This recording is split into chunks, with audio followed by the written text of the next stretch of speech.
I just binge-watched all of the Cleveland show, which is not something you hear every day. And I'm still trying to figure out how the mild-mannered Cleveland Brown went from leaving Quahog and starting a new, quiet life with his loving family to laying a siege, violent turf war with his friends. You want her? Come get her. Goochland! Attack! That escalated fast. And we're about to find out how as we dive right into this show. But before we begin, I feel it's best to at least introduce you to our star protagonist. Cleveland Brown was a prominent character back in the acclaimed adult cartoon Family Guy, as he was one of Peter Griffin's best friends and became iconic for his smooth, deadpan personality, as well as for always being the butt of Peter's jokes and pranks. No, no, no, no, no, no! Or for being the token black character of the group. You decide. Around the time of the show's 8th season, the showrunners decided to create a spin-off of Family Guy, especially since Fox needed to fill a TV spot as King of the Hill was ending. So Family Guy creator Seth MacFarlane pitched the idea of the Cleveland show, and the rest is history. The show had a somewhat great start, but after 4 seasons worth of declining ratings and reviews, the show was canceled. And Cleveland's solo story was cut short as he moved back to Quahog. What's up? Oh, hey, Cleveland. Hi. Wait, don't you have a show to do? Oh, that's right. Sad, I know, my friends. But if you were like me and curious to know where this show went wrong, then join with me as we take a drive to Stoolbend, Virginia, and learn all about Cleveland's crazy adventures in the Cleveland show. Starting off with the first episode where we see Cleveland still hanging out with the OG crew back in Quahog. He's just had a terrible day because his divorce with his wife Roberta was finalized, and he lost everything to her. But at least he gets to keep his man-child son, Cleveland Jr. No, no, no, no, no!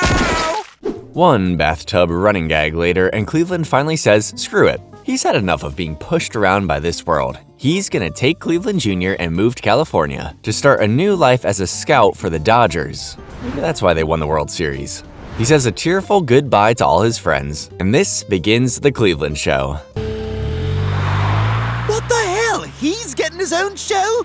Along the way, Cleveland decides to make a quick stop at his old hometown, Stoolbend, Virginia, and show Cleveland Jr. how cool he was back in school. They reach the place where they kept several baseball trophies he won for the school, but they aren't on display anymore. He approaches the principal about it, running straight into an old high school crush of his, Donna Tubbs. Cleveland? Donna?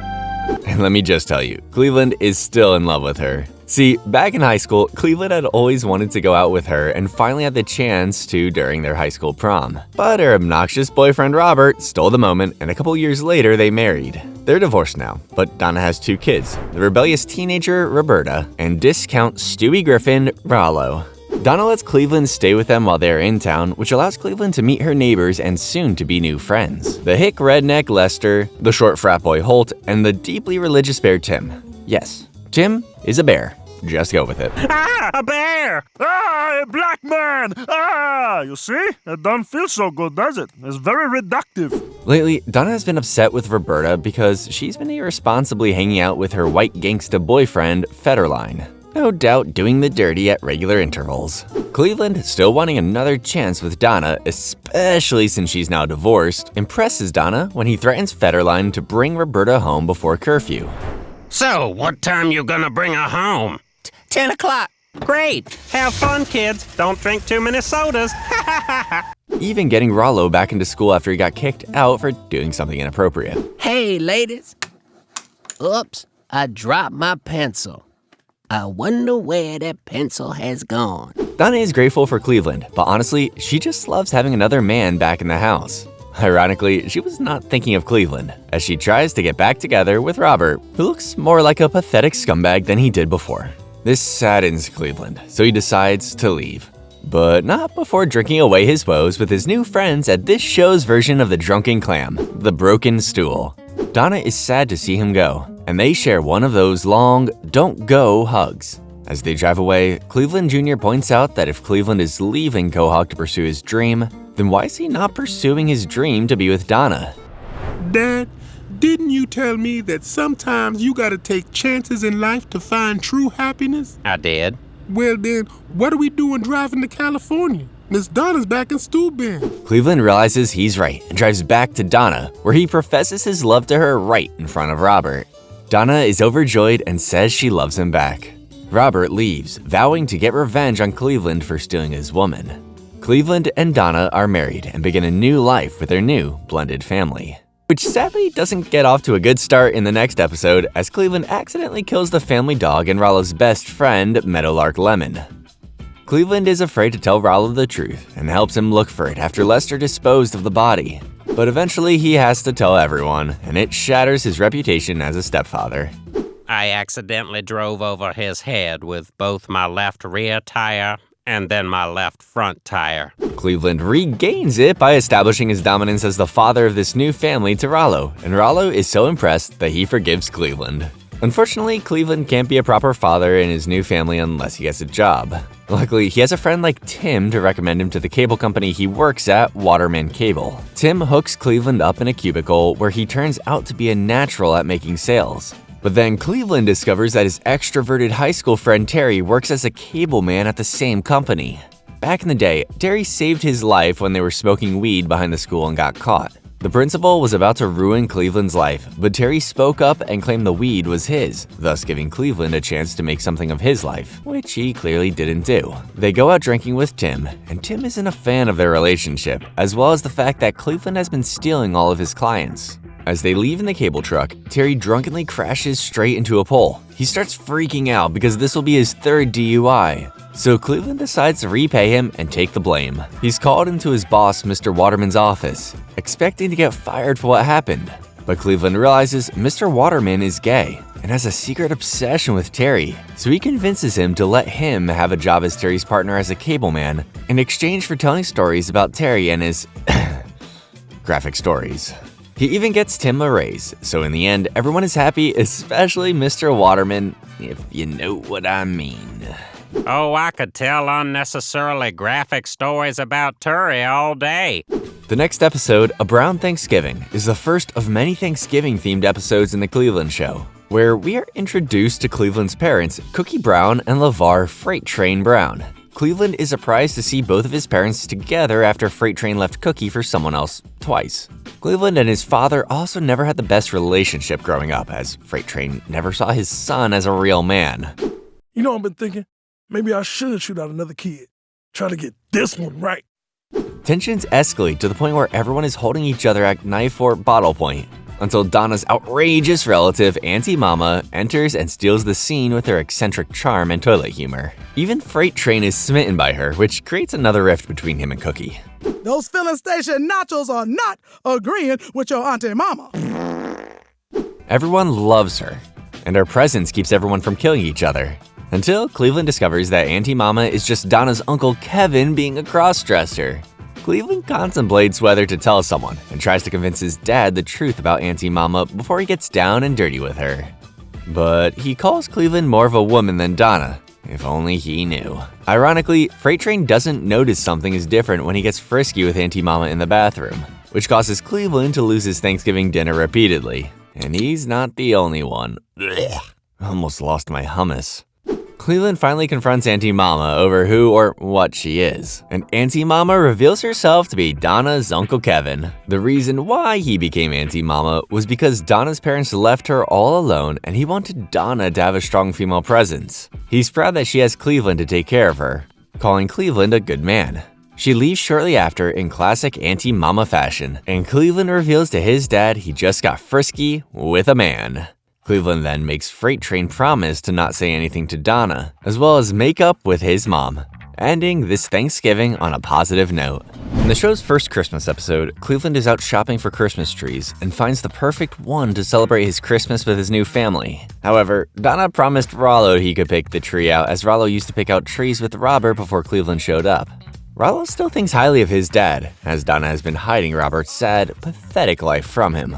Cleveland doesn't approve of Donna lying to her son, but Donna assures him that everything will be fine. A lie is just an upside-down truth. Later, the family attends a Christmas party at Mr. Waterman's house, and Mr. Waterman asks Cleveland if he can play Santa Claus. Cleveland jumps at the opportunity as Rollo still believes in Santa. But the whole time, Rollo calls Santa a better man than Cleveland. Cleveland can't take it anymore, and using his all-knowing knowledge, reveals to Rollo that his dad isn't special but a bum that works at a car wash. Donna is furious at Cleveland, but has to confirm to Rollo the truth about his dad, which causes Rollo to go on an angry tirade about how terrible Santa and Christmas is. You're a waste of a life, fat man. Cleveland tries to make things right with Rollo and manages to convince an impossible-to-find Robert to surprise Rollo with the greatest gift ever, his presents. Which confuses Rollo at first because Cleveland was also dressed as Santa at that exact moment. He reveals to Rollo the reason why he lied about who he was because, wait for it, he's Santa Claus. I mean, that's one way to spread the Christmas cheer. Rollo then makes fun of Cleveland for impersonating his dad, but at least he still respects Robert, so everyone is happy in the end, singing Christmas carols. In Field of Streams, Cleveland and Terry are enjoying another day of work, or as they like to call it, goofing off, when they decide to visit the old high school baseball field they shared lots of memories on. When they arrive, they discover the horrifying sight of their baseball field in ruin, as the school's flamboyant virgin principal, Wally Farquhar, disbanded the team as he wanted to prioritize the school's funding on more nerdy things. So, they raise the money themselves and rebuild the field, thus bringing baseball back to the school and community. Sign-ups take place, with Cleveland coaching the team. Naturally, he assumes his son Cleveland Jr. will want to join the team and carry on the Brown legacy, as Cleveland was so good the school retired his number. But it turns out Cleveland Jr. doesn't like baseball and instead is a part of Wally's math club. Cleveland is devastated by this, but gets some advice from the bar's janitor, Charles McFall, who turns out to be his high school coach. Coach McFall! McFall urges Cleveland to motivate his son to join the team by giving him something personal to him, so Cleveland unretires his number and lets Cleveland Jr. wear it. Unfortunately, Jr. turns out to be terrible at the game, disrespecting both the game and the Brown legacy. So Cleveland decides to steal the jersey from Jr.'s locker, which upsets the kid when he finds out. Cleveland apologizes to Jr., but Donna points out that he needs to spend less time trying to change his son and more time appreciating the things Jr. is good at. Cleveland realizes Donna was right, and he reconciles with his son, letting him instead carry the Brown legacy doing something he loves. What a sweet ending. While trying to deal with his high-fiber farting condition in the episode Gone with the Wind, Cleveland receives some shocking news. Loretta has died. How did she die, you might ask? Well, she went out with the old falling bathtub running gag that always happened to Cleveland. Only this time she didn't make it. No! Cleveland isn't too shaken up by her death, but then realizes he has to break the news to sweet, carefree Cleveland Jr. Yeah, not at all going to traumatize the poor kid. Ironically, Jr. had already mourned the death of his biological mother when she cheated on Cleveland with his buddy Quagmire. So he's not too shaken up by her death. Cleveland is certain Jr. is just putting on a brave face, but at the funeral, it turns out he's the one putting on the brave face as he can't help but cry for Loretta. Donna confronts Cleveland, thinking he still has feelings for Loretta, but Cleveland can't understand why he's feeling sad for the woman that cheated on him. He finally figures out that he's suffering from survivor's guilt, realizing if he hadn't left Quahog, then that could have been him that died instead of Loretta. Donna realizes she would feel the same way if something were to happen to Robert, so they both decide to move forward with each other, or as they put it, no looking back. It's officially Black History Month in the episode Brown History Month, but only Cleveland and Cleveland Jr. are the ones excited by it as everyone hates Black History Month. And they aren't the only ones, as Lester also hates Black History Month, arguing there should be a White History Month. Did I mention he has a Confederate flag in his front yard? Although he claims it's from the Dukes of Hazzard, so I guess it's okay. He and Cleveland get into a racial argument at the bar, and it turns into a brutal fight where Cleveland throws a lot of racial slurs at Lester.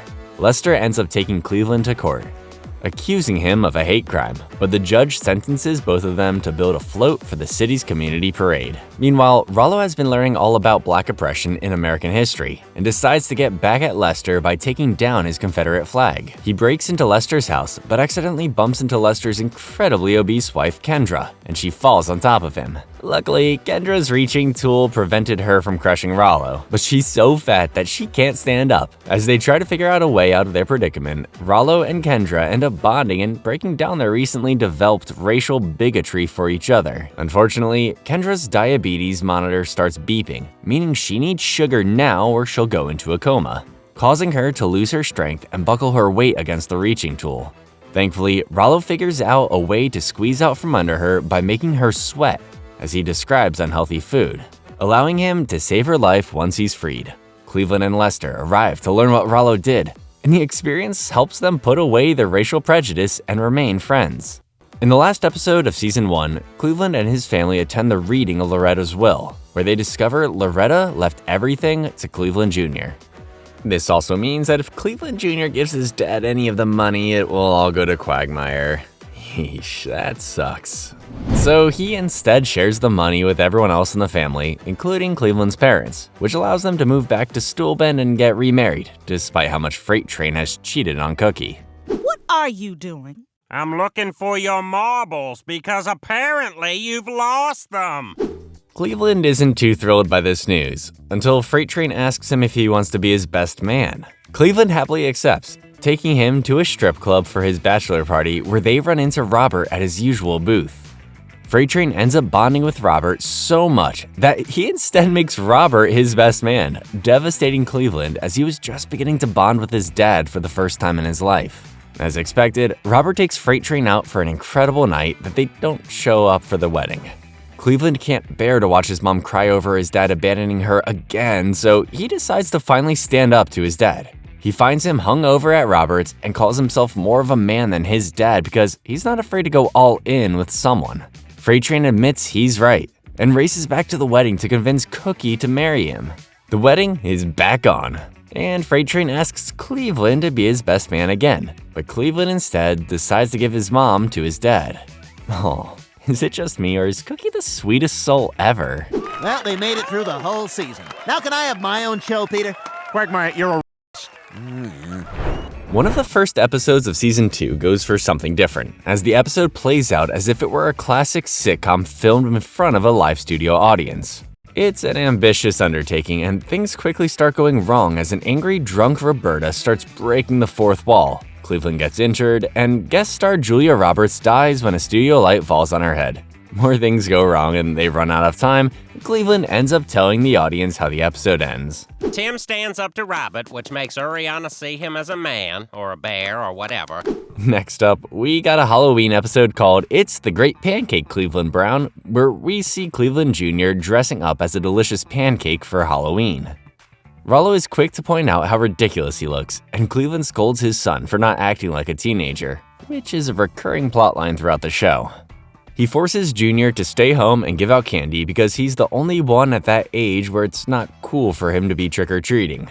Cleveland Jr. hates not getting to enjoy Halloween, and his stuffed animal, Larry the Leopard, convinces him to go out anyway. He takes one step outside and immediately gets hit with the harsh reality of growing up as the other kids pelt him with eggs. He says goodbye to everything from his childhood, including Larry the Leopard, which he tries to kill in his Easy Bake Oven. Let go, Larry.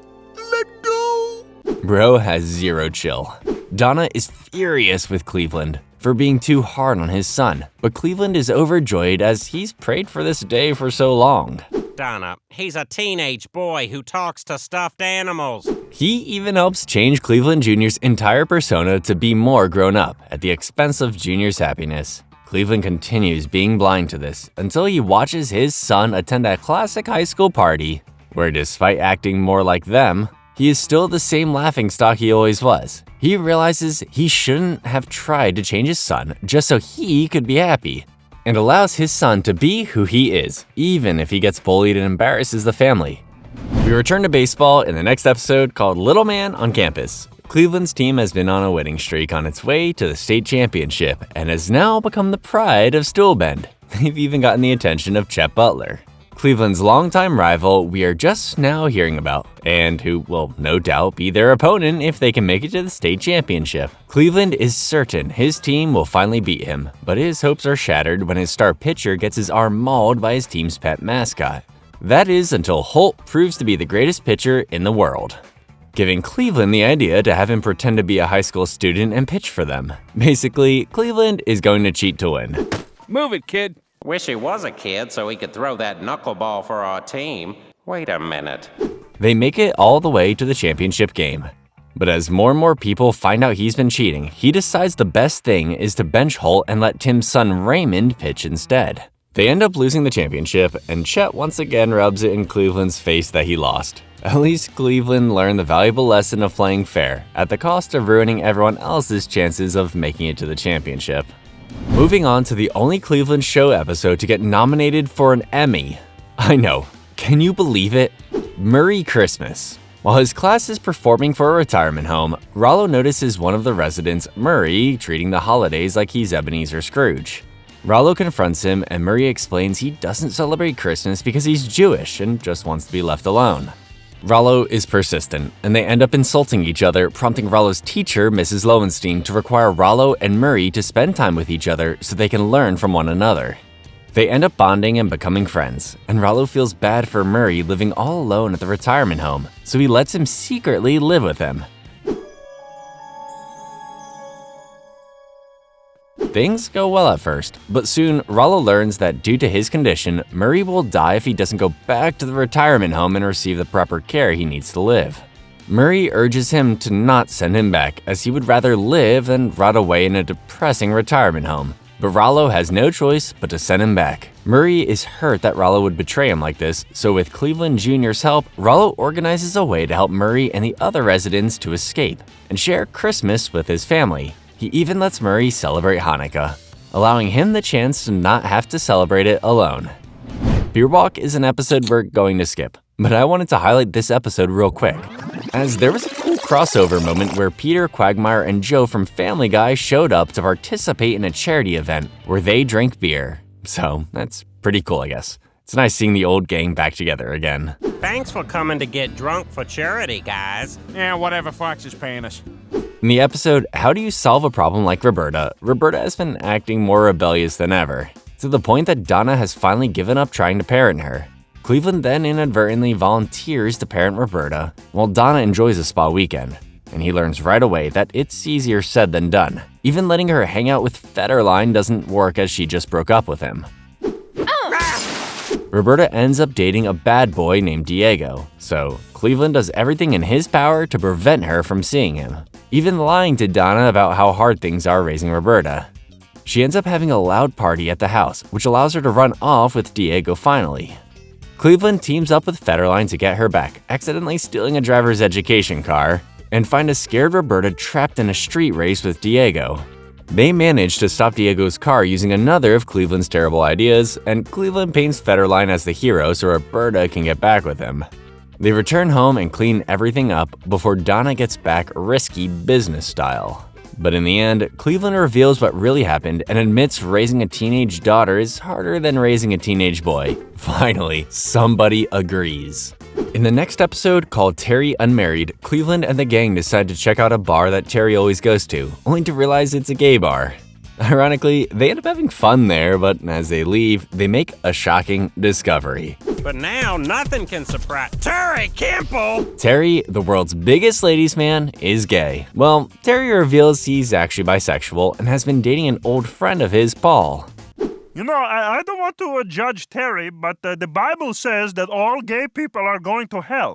Cleveland is shocked by this news, especially since neither one of them act like traditional gay people. And he's even more shocked when someone else knew this but him. Terry's literal best friend. He and Donna end up accompanying them to get married in Vermont, one of the few states where gay marriage is legal when this episode came out.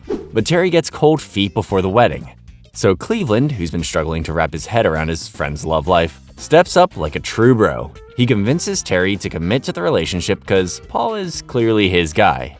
They get married, and Donna is super proud of Cleveland for showing such a level of emotional maturity. Really good stuff. Cleveland discovers in the episode The Way the Cookie Crumbles that his parents are now living in a storage unit after losing everything from a telemarketing scam, which is something I guess could only happen to old people, am I right?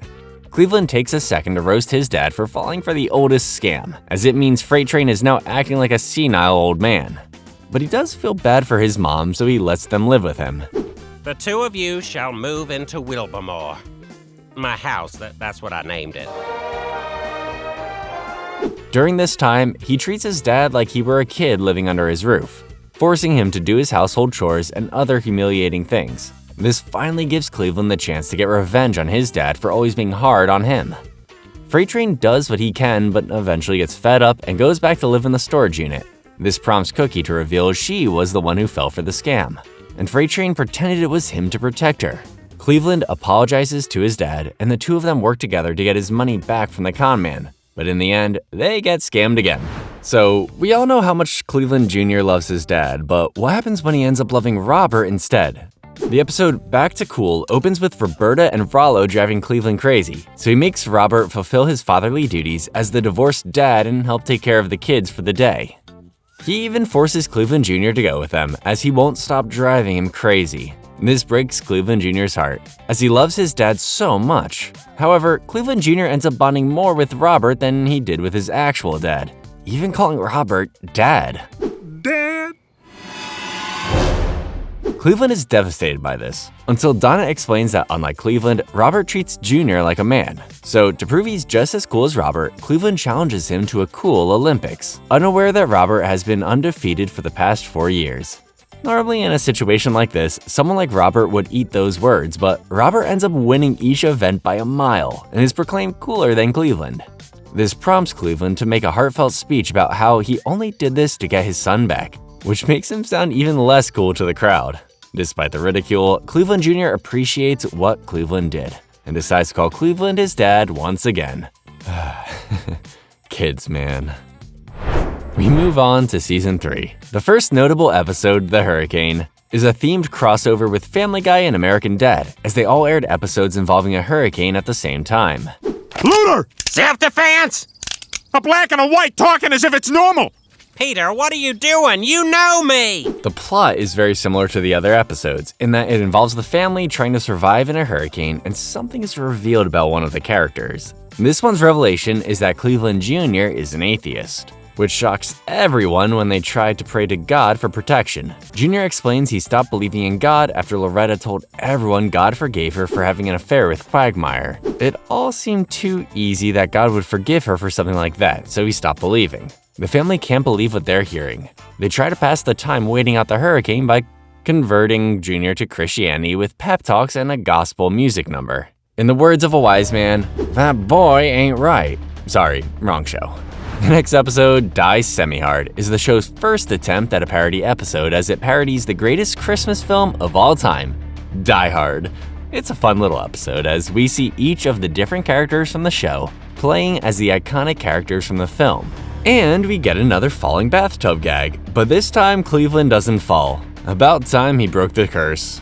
No, no, no, no, no, no! The next episode we're covering is The Men and Me, where Cleveland gets excited when he sees a picture of a girl on Cleveland Jr.'s wall, as this means Jr. is finally maturing into a man. However, it turns out that it is not a girl, but a picture of Justin Bieber. He's the biggest star in the entire galaxy. No, Jupiter is the biggest star in the galaxy. Eventually becomes a believer when he can't stop listening to Bieber's song Baby. He then enters a competition as the only adult where the winner gets tickets to Justin Bieber's next concert. He impresses everyone with his dancing, but ends up not getting the tickets, instead being declared the whitest black man in America. On your right is the home of the whitest black man in America. Damn it! It's humiliating for Cleveland, and he can't understand how everyone could see him as that. His family explains how everything he does suggests he is a white man, so Cleveland vows to prove he's a black man. Despite his best efforts, he is unsuccessful and turns to his parents as he tries to understand why he is so white. Cookie directs Cleveland to a white woman named Barbara, who turns out to be the woman who helped raise him with Cookie, and is responsible for his white behavior.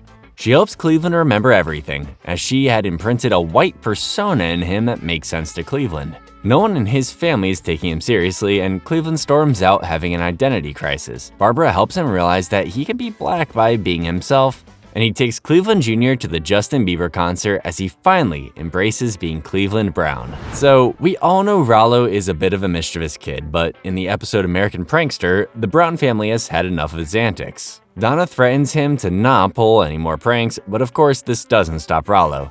He ends up pulling a prank on Cleveland Jr. that causes him to get kicked out of his scout troop when he tricks him into showing an embarrassing naked picture of himself to everyone. Cleveland decides the only way to get Rollo to realize how hurtful his pranks are is to pull a big prank on him. So they have Rollo arrested for distributing nude pictures of a minor and stage a convincing conviction that results in Rollo getting a one-way ticket to juvenile hall. However, they made the prank too convincing, and Rollo ends up escaping out of his waiting room and disappearing into the woods. Everyone looks for him, but only Cleveland Jr. finds him using the tracking skills he learned as a scout. He explains to Rollo the whole thing was a prank, so Rollo decides to fake his death in order to prank them back, which becomes pretty convincing when he accidentally stumbles off a cliff and into a raging river. Jr. uses his scout training and saves Rollo from plunging to his death, and Rollo apologizes for exposing his newness to everyone. Farquhar, who was Cleveland's junior scoutmaster, saw what he did and allows him back into the troop, awarding him the last 2 badges he needed to become the youngest chief scout ever.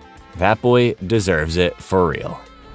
If you recall a few episodes ago, we learned Cleveland Jr. was an atheist and wants nothing to do with Christianity. But in the episode Jesus Walks, we learn that love has no boundaries. The episode begins with Cleveland suspecting Donna is having an affair, so he brings the whole family to church to see her for mood shifts, being in a holy place and all that. But nothing happens. As expected, it's Cleveland Jr. who's the most uncomfortable being in a church, until a group of kids from a church missions team performs in front of them, and Jr. becomes smitten by one of them named Vanessa. He ends up joining the missions team in order to be with her, but only after emphasizing how much he loves Jesus. See, love has no boundaries. After a rehearsal, Jr. and Vanessa get really close, which makes another boy in the group, Hunter, very jealous. Hunter reveals to Jr. he's discovered he's been lying about being a Christian, which allows Jr. to discover that Hunter has also been lying as he is Jewish. Realizing they're both here trying to get Vanessa, they decide to fight for her while promising to keep each other's secrets from Vanessa. But they get carried away when they sing about their plans and Vanessa overhears everything. Ironically, having 2 boys fight over her really turns her on, and she immediately transforms from a righteous Christian woman into a horny, sinful woman. She now wants nothing more than to make ungodly love to them, and it makes both of them regret everything as they are still virgins. See, love has no boundaries.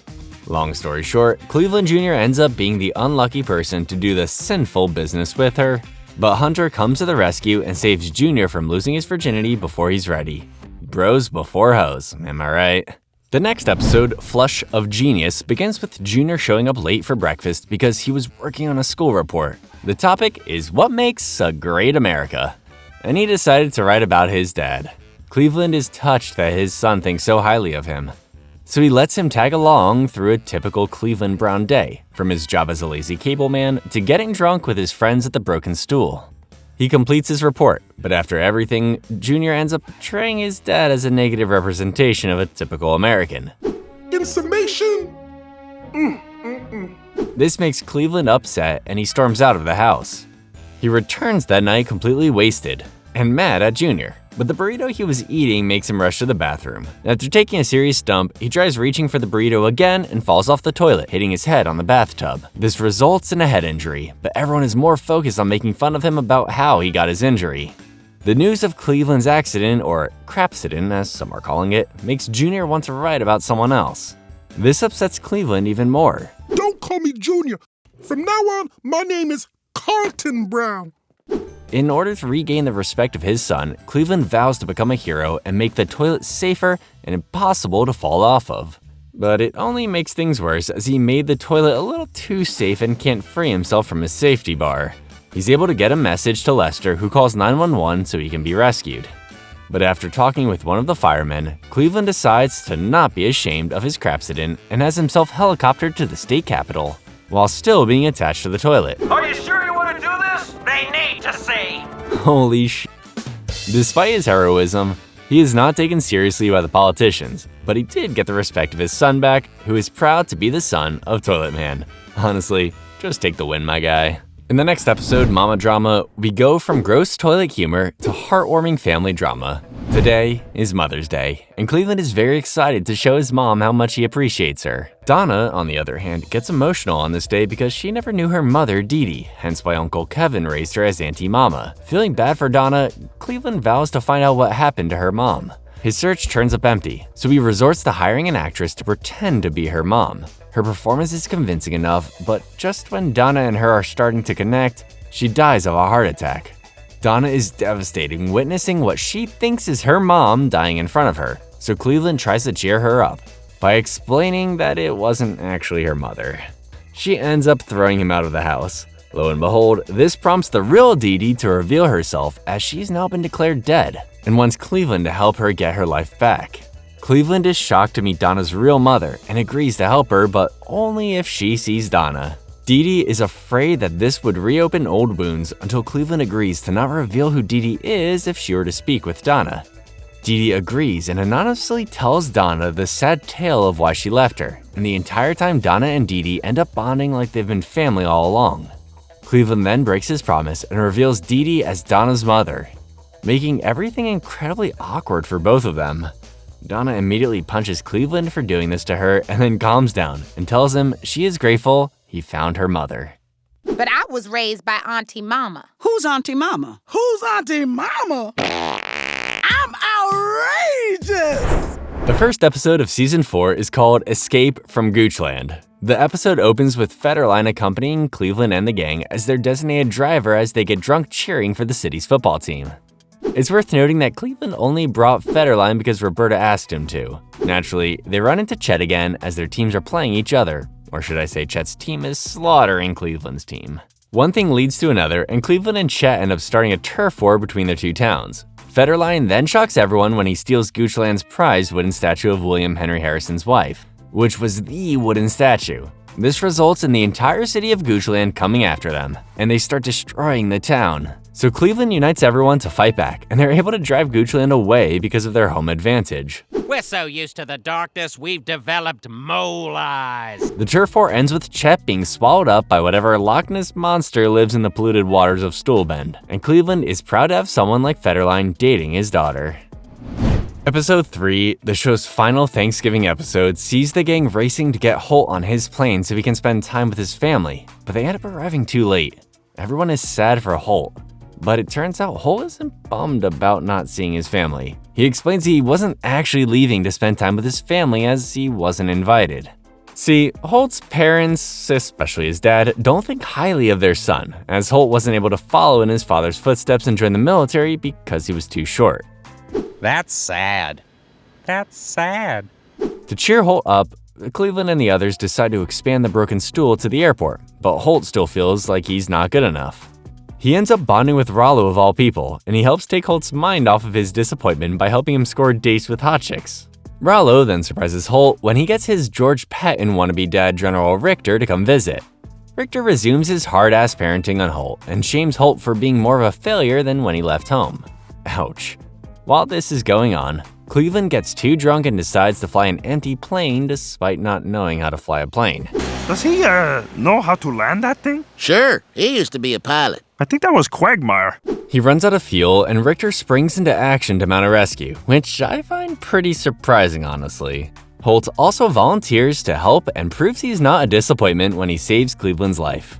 However, Richter still doesn't think what Holt did was impressive, so Holt finally snaps and stands up to his dad, saying he is proud to be short and doesn't need his approval anymore. Good for you, Holt.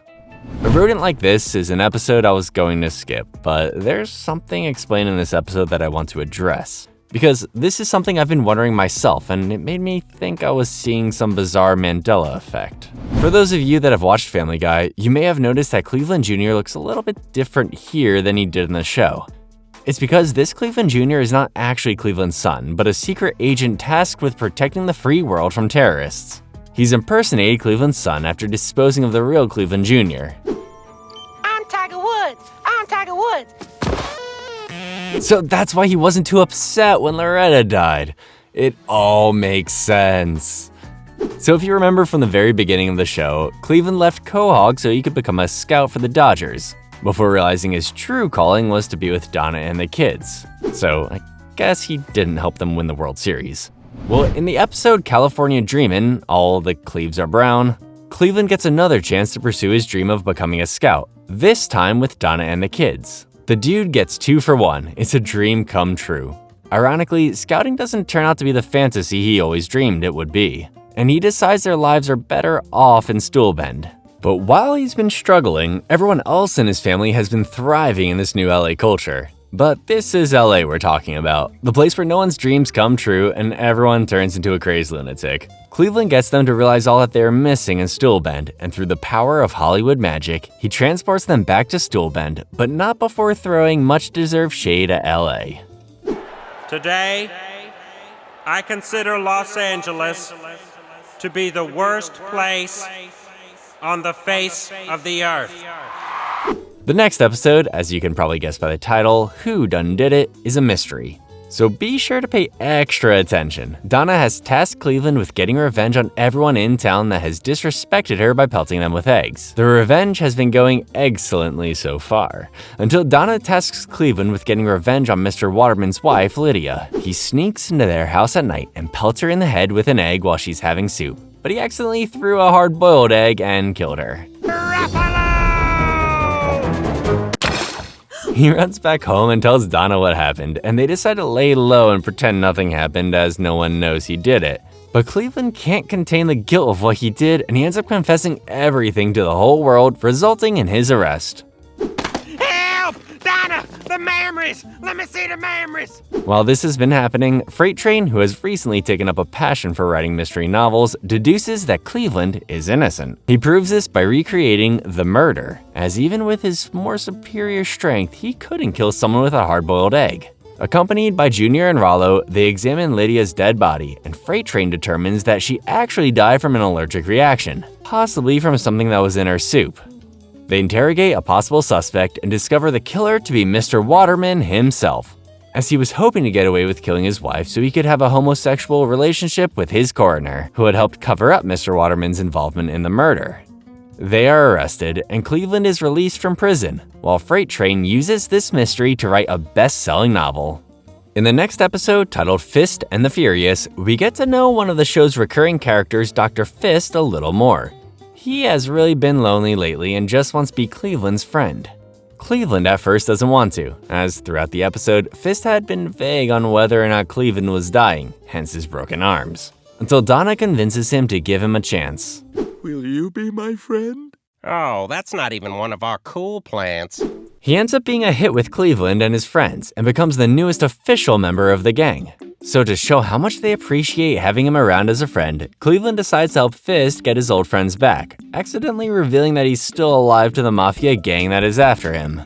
It turns out Fist's actual name is Green Jarvis Ben Ellis, and used to be the mafia's surgeon before going into hiding after aiding the FBI. They hide out at the Broken Stool, but the mafia finds him. To throw them off, Cleveland pretends to kill Fist by shooting him, just not anywhere near the vital organs. Unfortunately, Cleveland couldn't exactly remember Fist's instructions, and he actually did hit his heart. So Cleveland performs surgery on Fist and saves his life. The operation guy. Fist is grateful for his new friends, and decides to stay in Stoolbend for good. What a lucky bastard. In the final episode of this show's short run, we see Cleveland and Donna completely burned out from trying to raise the kids and keep up with all their extracurricular activities. So they enlist the help of their other family members to help with everything using a giant wheel to randomly select which kid and activity they are helping out in. This results in Robert and Dee Dee spending lots of time together, and they end up in a very intimate relationship, which is just wrong on so many levels. What the hell? I just finished my family tree. There's no app for this, you know. I had to draw this. Cleveland and Donna try to convince them that this is a terrible idea, but Robert and Dee Dee see this as an opportunity to get a second chance at raising a kid. So they adopt the Chinese kid.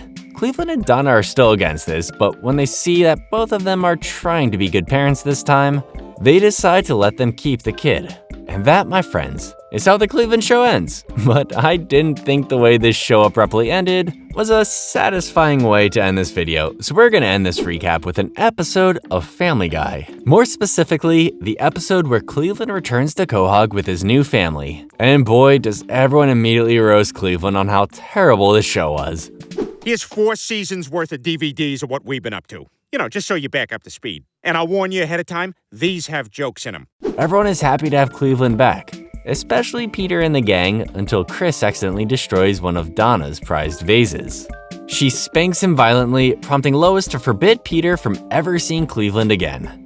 So Peter and Cleveland come up with various schemes to still hang out together without getting caught by their wives. Oh no, Peter, quick, change pigments. They realize the only way they can see each other is if their wives become friends. So, they try several more various attempts to get their wives together, which also fail miserably.